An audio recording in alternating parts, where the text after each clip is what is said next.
మన యొక్క గ్రామ ప్రజలు ఫాదర్ గారిని వారు పాలాభిషేకం చేయాలనుకుంటూ ఉన్నారు.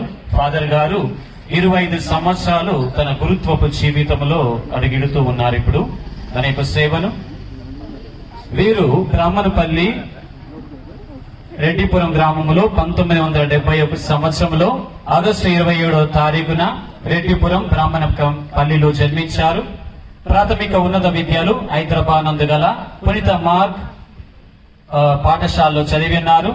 హైదరాబాద్ నందుగల ఉస్మానియా యూనివర్సిటీలో బ్యాచిలర్ ఆఫ్ ఆర్ట్స్ చదివి డిగ్రీ పట్టాను పొందాడు. అదే యూనివర్సిటీలో బిఈడి ఉన్నత విద్యను పూర్తి చేసి మంచి అర్హతను సాధించాడు. గురుత్వపు తర్ఫీదు హైదరాబాద్ కాన్ఫరెన్స్